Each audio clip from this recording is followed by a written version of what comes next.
Cette actualité vous est présentée en collaboration avec Cryptost Academy. Ayez un temps d'avance sur le marché crypto en rejoignant notre communauté premium. L'avenir des plateformes crypto se précise à Hong Kong. De nouvelles licences octroyées d'ici la fin de l'année? Sur le moyen terme, Hong Kong se rêve en Eldorado des crypto-monnaies. Mais avant de devenir l'une des places fortes du marché, la région administrative spéciale sait qu'elle doit passer par la case régulation. Ainsi, d'ici la fin de l'année, les autorités hongkongaises ont promis qu'elles délivreraient des licences à plusieurs plateformes crypto.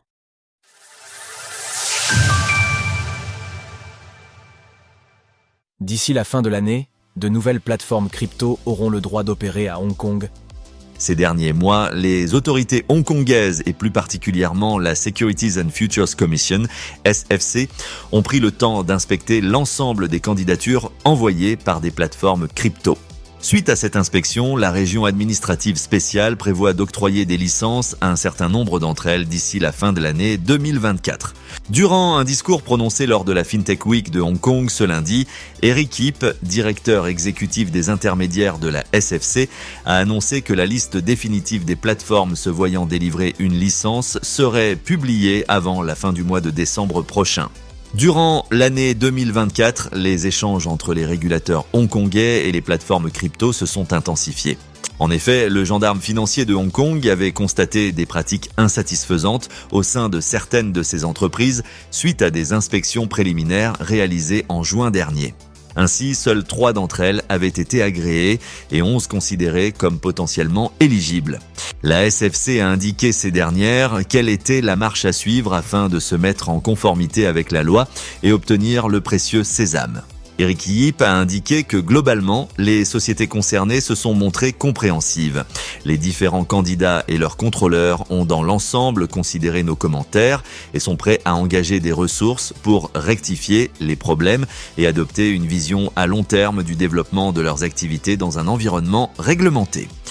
Une licence restreinte dans un premier temps, en guise de test grandeur nature.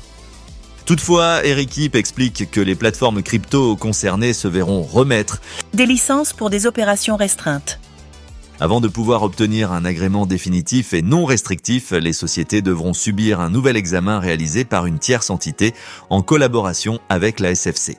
En 2025, le régulateur formera un panel consultatif avec toutes les plateformes crypto ayant obtenu cette licence. Cela aspirera à favoriser une collaboration saine entre les autorités et les sociétés crypto, précise le cadre de la SFC. En parallèle, le Conseil législatif et le chef de l'exécutif de Hong Kong continuent de travailler à l'élaboration d'un cadre réglementaire complet pour les entreprises spécialisées dans la négociation de gré à gré.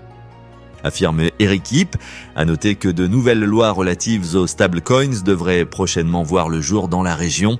En Chine, les transactions en crypto-monnaies sont interdites depuis plusieurs années. L'ensemble de ces efforts visant à réguler les crypto-monnaies tout en attirant les acteurs du secteur souligne la volonté des autorités de faire de Hong Kong un véritable Eldorado des crypto-monnaies en Asie de l'Est. Retrouvez toutes les actualités crypto sur le site cryptost.fr.